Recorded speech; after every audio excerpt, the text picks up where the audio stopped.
Presenting Orson Welles as the Third Man.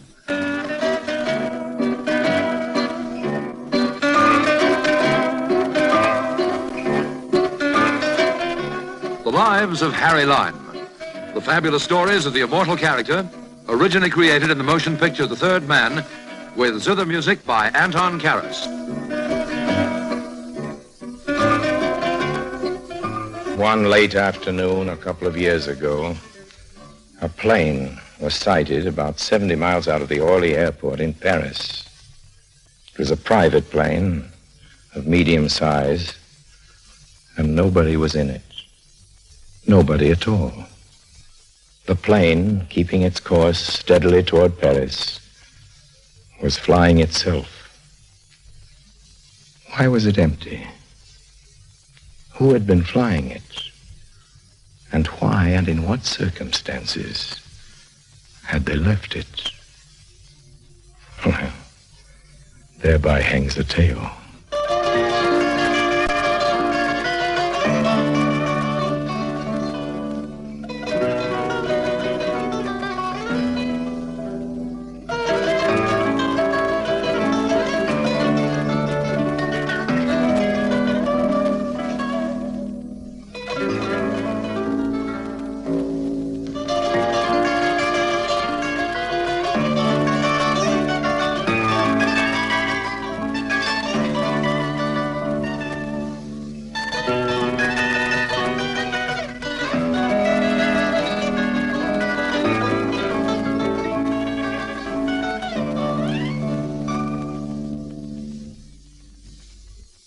And now, Orson Welles as Harry Lime, the Third Man, in today's story, Man of Mystery.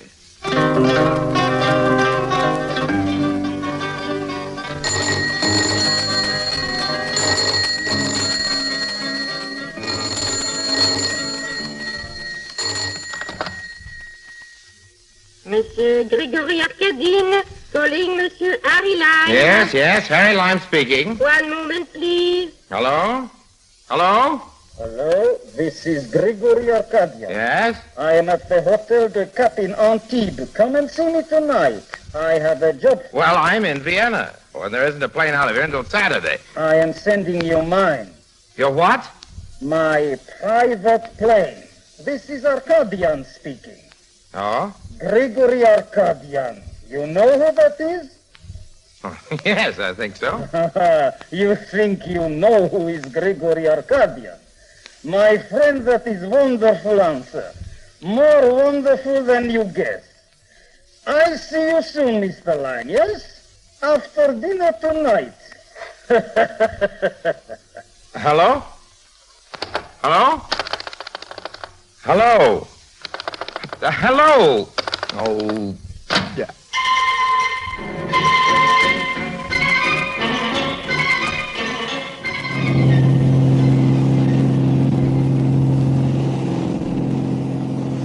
And sure enough, just as the great Mr. Arcadian had willed it, there I was on that famous plane of his. And promptly after dinner, there I was at the Hotel de Cap, which is in Antibes, which is in the south of France. Science is wonderful, and so is money.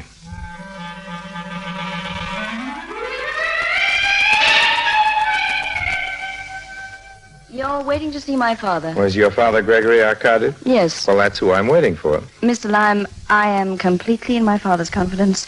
We are extremely close. He tells me everything, but he hasn't said a word about you. What is your business? Oh, I dabble, Miss Arcadian. I dabble in a variety of sordid things. I see. If you sit down, I'll tell my father you're waiting. I sat down like a good little boy on the edge of the chair. I lit a cigarette and crossed my legs and tried not to look impressed about the fact that I was going to meet Gregory Arcadian. But it wasn't any use. I wasn't even fooling myself. Here he is, Father. Going in the news of our guest, Raina. You are Mr. Lime, aren't you? Yes, that's right.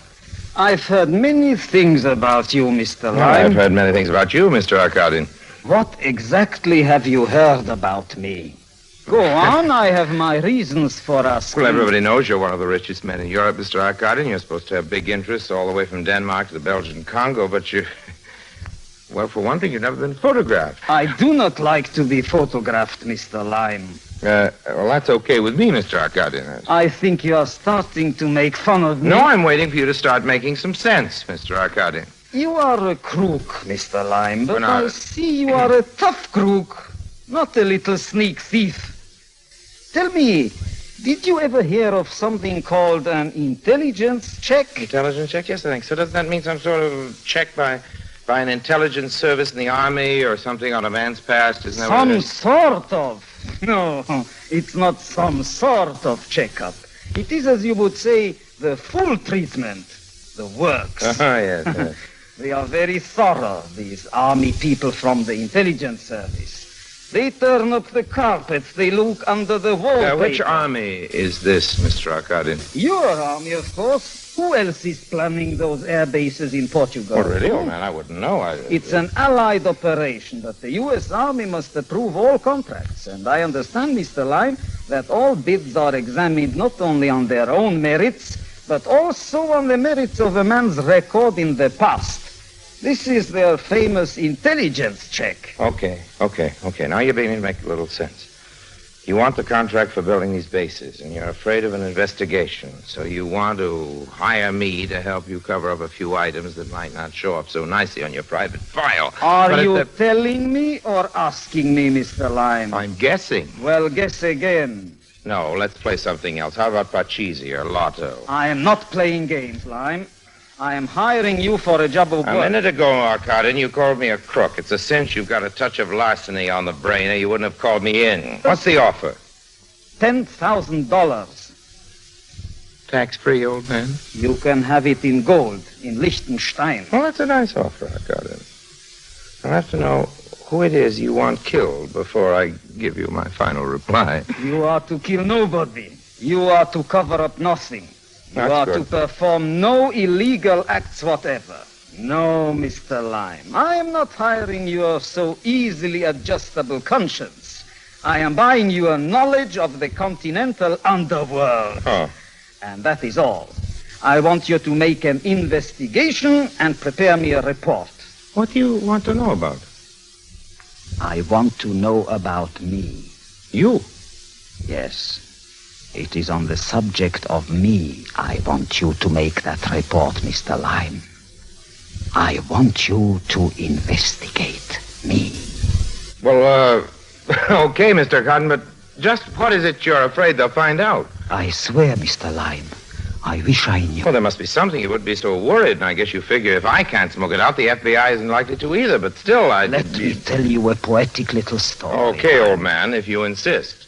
It is the winter of 27. Oh, really? I'm a young man, and the city is Lucerne in Switzerland.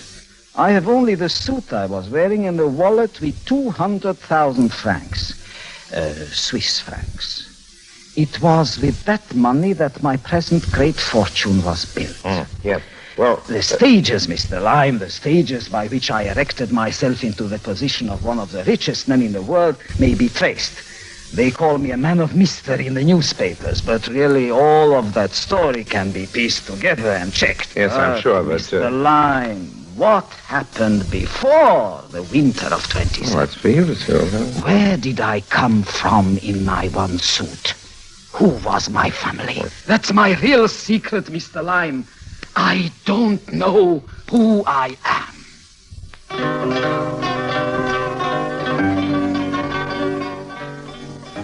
So that was my assignment. Tell Mr. Arkadian who he was. Yes, old Doc Harry Lime was supposed to cure a slight case of amnesia, which had only been pestering the patient for the last 20 years. Right away, I could see that this little caper wasn't going to be any kind of a cinch. Well, there was plenty of cash, you know, unlimited traveling expenses and all that. But as far as a cue or a clue to the facts about his own distant, mysterious past, Gregory Arkadian was just about as helpful and as chatty as a clam. Now, look, Mr. Arkadian. Arkadian. Okay, Arkadian. Pronounce your name any way you want to, but... Hey, wait a minute. How do you know it's Arkadian? I know my own name. Who says so? I say so. And who are you?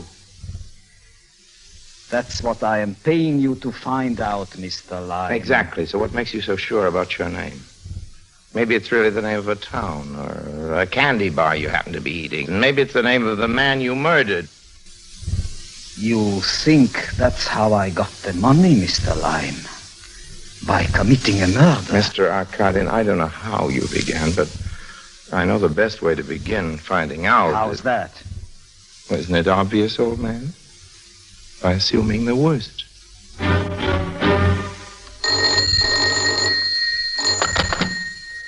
Active, Monsieur Grégory Arkadine demande Monsieur Lime, Monsieur Harry Lime, à Zurich. Mr. Lime? Yes? Well, Mr. Lime, what have you found out? Hello, Arkadin. How did you find out I was in Zurich? I have an office in Zurich. Well? Well, what?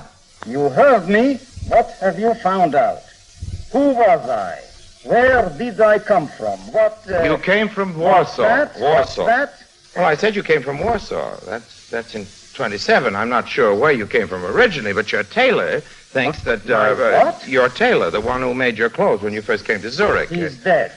The one who owned the shop, not the cutter. You probably never noticed him, but he remembers you. And what's more, he remembers the label in the first coat you were wearing. What label? What did it say? Yeah, well, he doesn't know. All he remembers is that the coat was made in Warsaw. That the coat isn't much? was made... No, it's not much, but it's something. Well, what are you going to do now? You can't get a visa for Poland? No, but an awful lot of Poles left home since 27. You mean refugees? Oh, that's right. But they went everywhere, all over the place. That's right. Well, where are you going now? Well, I'm going to look up a few Poles. But where? Just where you said, Mr. Arkadin. Everywhere. All over the place.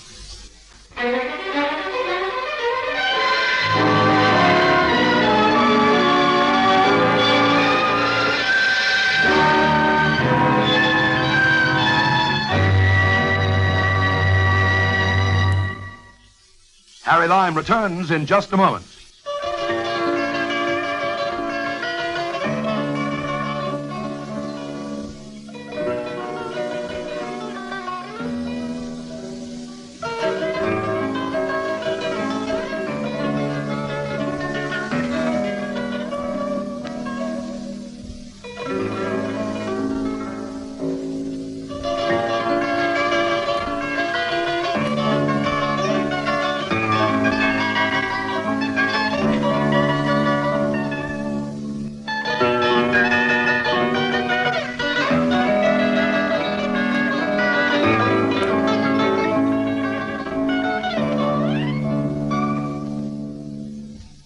And now Orson Welles as Harry Lime, the third man, continues in today's story, Man of Mystery.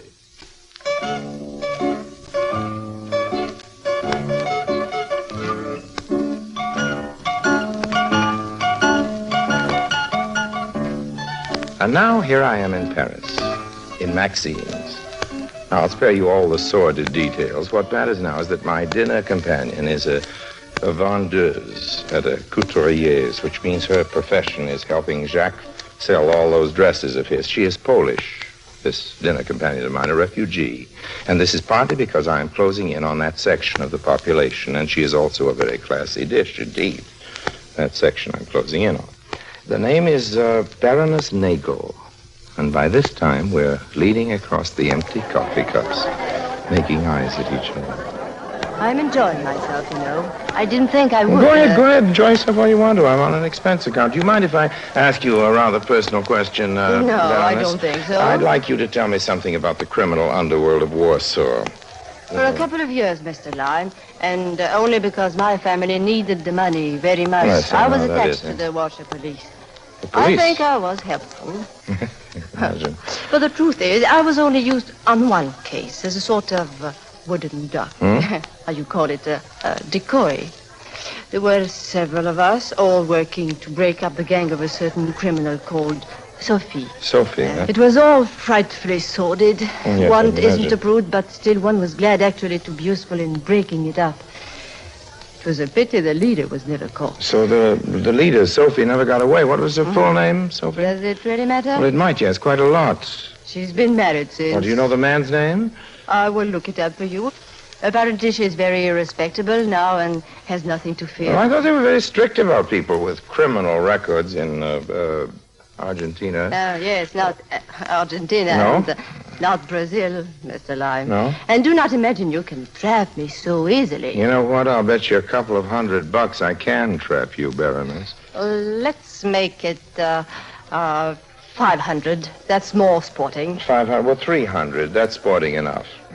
I'll write the address of this lady, Sophie, on the back of this menu. And you write your version of it on yours. Okay. Well, I've written my guess. Smith. I don't suppose it's right. Let's see how I did. Smith. Well, show me what you wrote.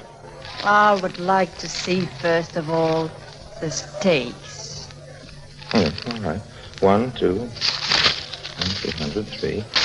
And now let's see what you wrote, Thanks. Senora Carlo Martini, 77 Avenida Libertad, Havana, Cuba. Well, you win, Baroness. I didn't come within a mile of it.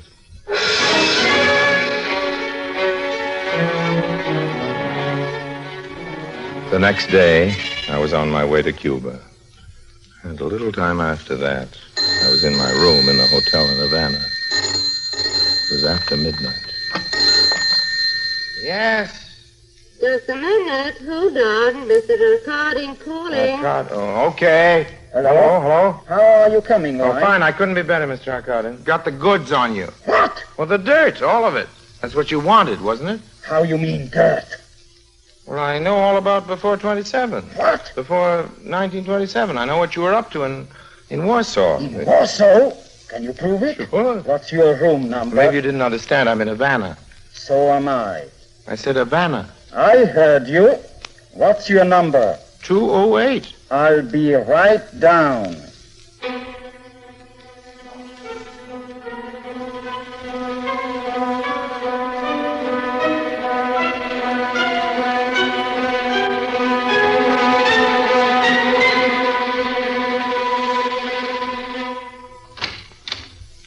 Hello, Lime. Well, Mr. Arcardin, this is a coincidence. What are you doing in Havana, Mr.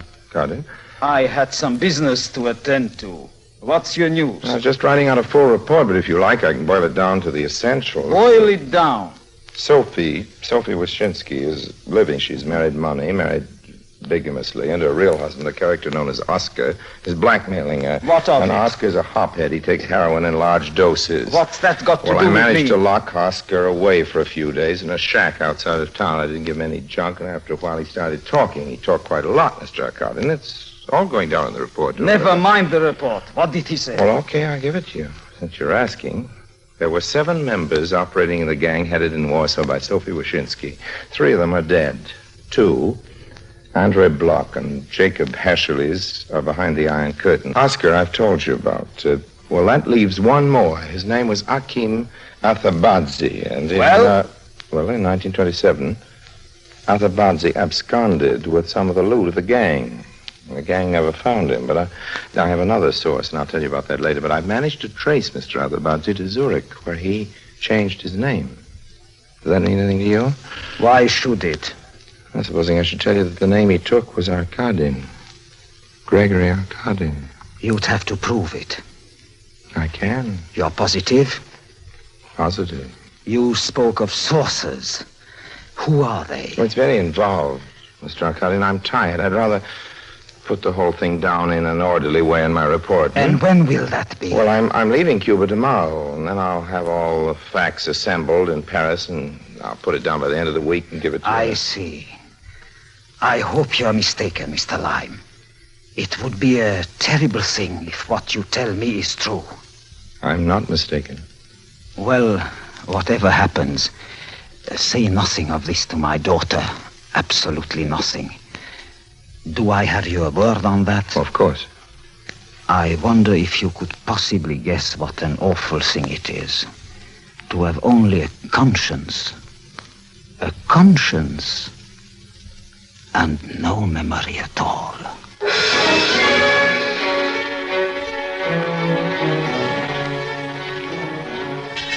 2 days later, I was in France. Raina phoned me at my hotel, and I took her to dinner. She tried to draw me out, but I wasn't having any of that. I'd given Arkadin a promise, and no matter what he'd been or what I was, that was one promise that was going to be kept. I wish you weren't so mysterious about everything, Harry. You see, I know about the airports. There's to be 3 of them in Portugal. It means a great deal of money for whoever gets the contract. Yes, that's where the intelligence check business comes. You know, I don't even think he knows what an intelligence check is. He's heard people talking about it, you know, Army people and others, Americans. Yeah. And it worries him. Remember, he's a Russian. Yes. And that means he grew up with an almost superstitious fear of all secret police. Just a second. How do you know he's Russian? Well, I am his daughter. Yes, but he doesn't know himself where he was born. What are you laughing at? Is that what he told you, that he didn't know where he was born? You mean he was lying? Oh, he can't help it, Harry. He lies to everybody. It's his nature. Oh, well, what about this amnesia? What amnesia? Well, in 1927, your father found himself in Zurich with his pockets full of money and no memory at all. He didn't know where he came from or who he was or where he got the money. No. Oh, wait a minute. You mean the whole thing was a lie? I never heard of amnesia lasting that long. More than 20 years, except in cheap books and bad movies. Oh, Harry, you should have known better than to believe that one.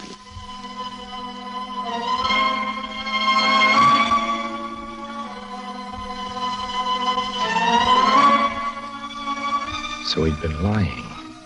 Lying all the time. He knew his past, as well as I knew my own. Well, just as I was absorbing that, the news came from Cuba. A friend in Havana sent it to me, a clipping from one of the newspapers, said he thought I'd be interested. Well, I was. It seems that Signor Oskar Trebich and Signora Martini, formerly Sophie Waszczycki of Poland, had been found together in a ditch in a suburb of Havana. Both were dead. They had been strangled.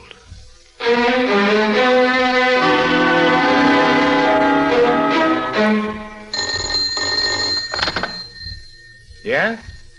We've managed to trace Mr. Arkadin for you, Mr. Lime. Good. At the airport. Is it the airport? Just a minute. I'll put him through. Thank you. Hello? Hello? Hello, Lime. Yes, Harry Lime speaking. Make it quick, Lime.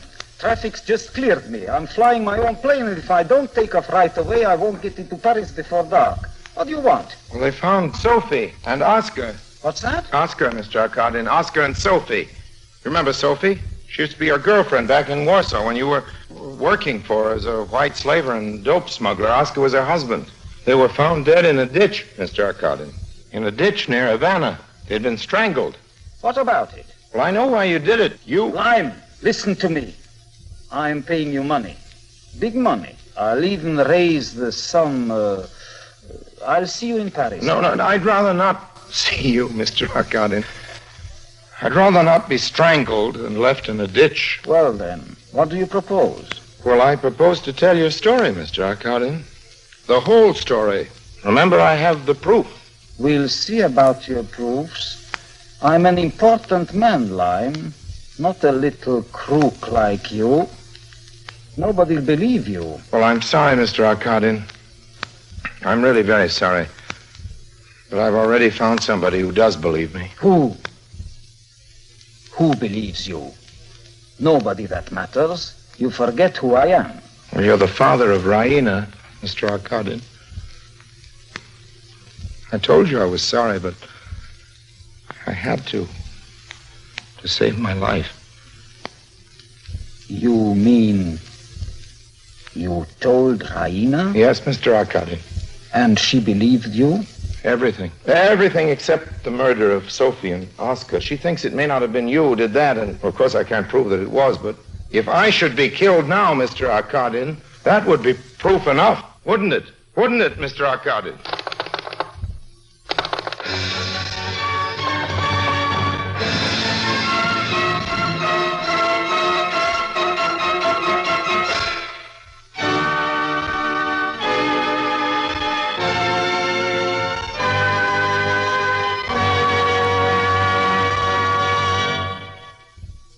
Harry Lime returns in just a moment.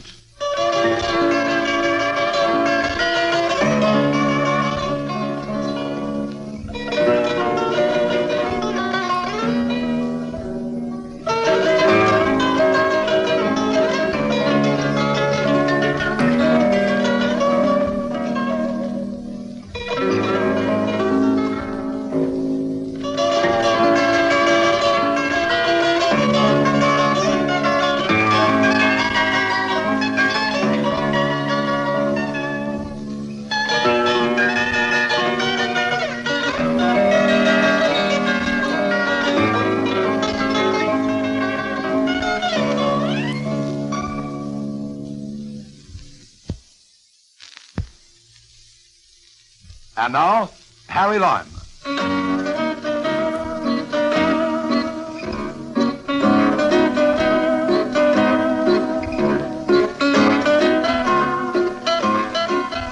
So, that's how the plane happened to be empty. Arkady must have set the controls before he jumped out. But why? Why did he jump instead of crashing? I think because he wanted Raina to know it wasn't accidental. Because he wanted her to realize that rather than face her, knowing she knew about him, he preferred to die. But of course, that's only a theory. There wasn't any note in the plane, just the portfolio, the famous dispatch case he always traveled with, filled with all the great affairs of the world. Now we can only guess. Gregory Arkadin remained, even to the last, a man of mystery.